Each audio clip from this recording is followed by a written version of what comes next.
Bi araba ye février kalo tile 10 ani 5 san 2023 bi an ka bakuruba kɔnɔna la ministre min ka baara bɛnnen bɛ Mali fintigilakaw o ni fintigilaka kɔrɔw ka ko bɛɛ lajɛlen ɲɛnabɔli ma colonel Sadio Kamara ale kɔni ye min ye pankuru ye a bɛ fɔ minnu ma ko drone wa min ye Sevari ta kɛlen kɔfɛ ka taa ka dɔw kunbɛn Gawo an bɛna an da don an ka walawalali kɔnɔna la ka fara ka Mali fintigilakaw u ka kɛlɛdaga min yɛrɛ kɔni bɛ n'o ye kɛlɛkulu ye n'a bɛ fɔ min ma ko opération Maliko secteur D olu kɔni ka ɲɛmaa ye taama kɛ ka taa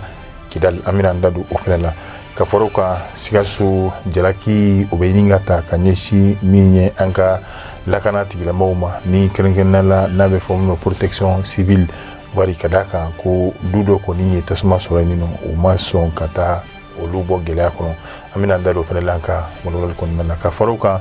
an bɛ taa jamana kɔ kan farafinna farajɛla kibaruya minnu n'an y'olu sɔrɔ an bɛ don n'olu ye an ka walawalali kɔnɔ.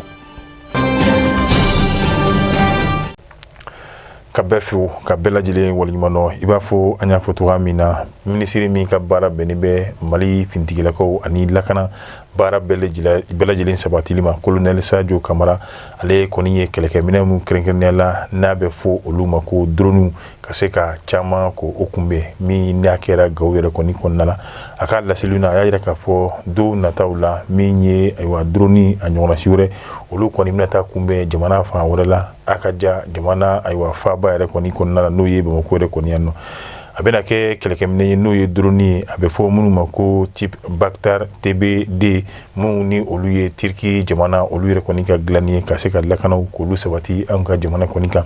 Mali minisiri min ka baara bɛnnen bɛ lakana sabatili ma ale kɔni ye o minɛnw ko se ka olu kunbɛn Gawo n'o ye colonel Sadio Kamara a kɔni kun faraba kan n'o ye an ka fintigilakaw olu ka ɲɛmaa caman ye ni kɛlɛkɛminɛ ninnu olu bɛna kɛ baara ye sababu min b'a to Mali fintigilakaw olu ka baara min ye lakana ye ayiwa o baaraw o bɛ se ka sabati cogoya min na banbaaci kɛlɛ min ni Mali yɛrɛ kɔni binnen b'o fɛnɛ kɔnɔ o bɛɛ lajɛlen bɛ se ka kɛ ni sabati ye cogoya min na bi an bɛ waati min na Mali jamana ɲɛmaaw olu yɛrɛ kɔni kelen bɛ ka u ka baara fanba ka se ka o kɛ lakana sabatili ye o de kɛra sababu ye kɛlɛkɛminɛw olu sanna ka di anw ka finitigilakaw yɛrɛ kɔni ma wa bi an bɛ waati min na Mali finitigilakaw ka ɲɛma n'o ye colonel Sadio Kamara a y'a jira k'a fɔ ko drone kɔni dira Sevari nka bi u kɔni u bɛ Gawo de yaasa min ye ka se ka kɛlɛkɛminɛ n'a bɛ fɔ min ma ko drone k'o di Gawo finitigilakaw yɛrɛ kɔni ma don n'a nataw la a y'a jira k'a fɔ u bɛna taa jamana fan wɛrɛ la fo ka kɛ jamana yɛrɛ kɔni ayiwa faaba kɔnɔna n'o ye Bamako ye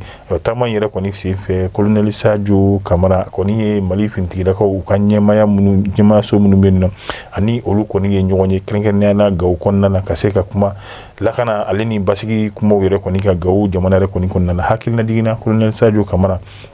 décembre kalo yɛrɛ kɔni kɔnɔna la san 2022 ayiwa a ye nin baara ninnu ɲɔgɔnna si kɛ n'a bɛ fɔ mun ma ka se ka drone k'olu dɔ kunbɛn kɛrɛnkɛrɛnnenya la TBD ni o kɛra Sevari kɛlɛkɛ daga min yɛrɛ kɔni bɛ yen nɔ o kɔnɔna la an bɛ taa Kidal i b'a fɔ an y'a fɔ cogoya min na opération Maliko olu yɛrɛ kɔni ɲɛma u ye wulikajɔ kɛ ka taa u ka yɔrɔ min n'a bɛ fɔ ma ko secteur D opération Maliko o ɲɛma ni ale ye commandant de secteur ye a ye taama kɛ taama min ni a kɛra ka taa bɔ kɛlɛdenw yɛrɛ kɔni na kɛlɛdaga la kɛrɛnkɛrɛnnenya la Tesaliti yɛrɛ ta tɛmɛnen kɔfɛ ayiwa a taara ka taa min ye ka bɔ Mali finitigilakaw minnu yɛrɛ kɔni fɛnɛ bɛ n'olu bɛ Kidal yɛrɛ kɔni kɔnɔna la ayiwa commandant de la région militaire numéro 7 ni ale secteur D ma ɲɛmaa ye opération Maliko kɔnɔna la colonel Abdou Samba Sila ale kɔni taara taama wɛrɛ la tuguni o taama min n'o kɛra Tesit ta kɔfɛ ka taa bɔ Mali finitigilakaw la minnu ni olu bɛ Kidal a kun ye yaasa ka se ka gɛlɛyaw ale ni baara minnu kan ka kɛ don n'a nataw la wa ka faamuya ale ni ɲɛdɔn sɔrɔ olu la min b'a to baara ninnu bɛɛ lajɛlen bɛ nɔgɔya an bɛ taa halisa an ka jamana marabolo kɔnɔna la n'o ye Sikaso ye min bɛ nɔ ni o ye lakana sabatilikɛlaw ye n'a bɛ fɔ min ma ko direction régionale de la protection civile ayiwa bi an bɛ waati min na Jalaki kɔni talen bɛ ka u sɛgɛrɛ Sikaso yalima tiɲɛ de kɔni don wa a kɛra ka bɛn ni alamisadonya yɛrɛ kɔni ye février kalo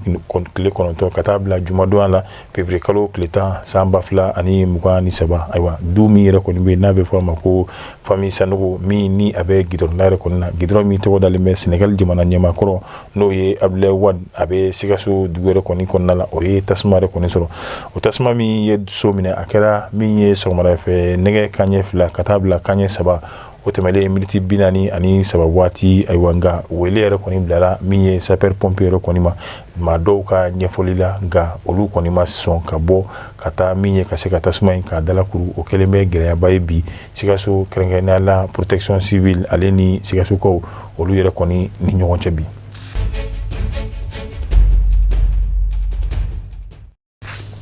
An bɛ taa an ka jamana kɔ kan kɛrɛnkɛrɛnnenya la Burkina jamana kan ayiwa min bɛ tali kɛ banbaci kɛlɛ yɛrɛ kɔni na Burkina olu ka finitigilakaw olu kɔni ye min ye ka se ka ayiwa zolen dɔ kɔni da u ka kɛlɛkɛcɛ minnu ni olu ye banbaciw ye n'a bɛ fɔ minnu ma ko GAT o kɛra yɔrɔ min na o de ye Pamayi ni a bɛ jamana yɛrɛ kɔni kɔrɔn fɛ i b'a ye banbaci maa caman olu yɛrɛ kɔni binna ayiwa nin ja in yɛrɛ kɔni kɔnɔna la o fana ka bɔ a la u ye kɛlɛkɛminɛ caman ka se ka o sɔrɔ banbaci ninnu yɛrɛ kɔni fɛnɛ ko halisa an bɛ to Burkina jamana kan u ka fanga ɲinitɔn min yɛrɛ kɔni bɛ yen nɔ ni ale tɔgɔ ye Nouveau Temps pour la Démocratie a dalasurun ye NTD ni a ma ɲɛma ye Vincent Dabilgou ale kɔni bilala bɛrɛ la ka d'a kan min ye yuruku ko dɔ ye a tɔgɔ yɛrɛ kɔni yer'o la ka fara o kan maa 2 ni olu yɛrɛ kɔni fɛnɛ ye a ka fanga ɲinitɔn ayiwa maa ye dɔ ye min bɛ fɔ a bɛ fɔ min ma ko comptable n'o ye ayiwa wari jatela ye baarakɛyɔrɔ min ni o ye ayiwa taji baarakɛyɔrɔ ye n'a bɛ fɔ ma ko société pétrolière olu yɛrɛ kɔni bɛɛ da yira min ye yuruku ko in na o de kɛra sababu ye olu kɔni fɛnɛ bilalen bɛ bɛrɛ la bi u ka min ye kasobon yɛrɛ kɔni kɔnɔna la yanni u ka ɲininkaliw yɛrɛ don cɛ ka bɔ yen an bɛ taa Côte d'Ivoire i b'a fɔ waati tɛmɛlenw na an ye an da don a kuma la u ka maa minnu bɛ yen nɔ n'o ye maa hakili juru cani n'o ye dɔgɔtɔrɔw ye minnu ni olu tilal'u ka kalan na halisa u bɛ baarako boliboli la baara sɔrɔbaliya min kɔni kɛra o kɛra sababu ye taama caman kɛra waati tɛmɛlenw na ka u ka dusukasi yira jamana ɲɛmaaw la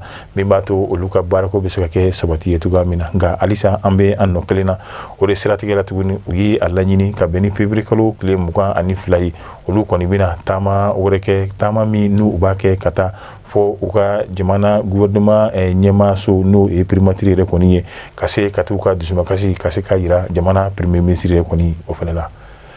ni ne fana bɛ dansigi an ka bi don kibaru la tuguni komi n'a b'o kɛla ni anw ye ka se ka olu caya k'an ka ja ninnu cari diɲɛma bɛ se ka kunnafoni sɔrɔ cogoya min na an b'a fɔ a k'an bɛn diɲɛ waati wɛrɛ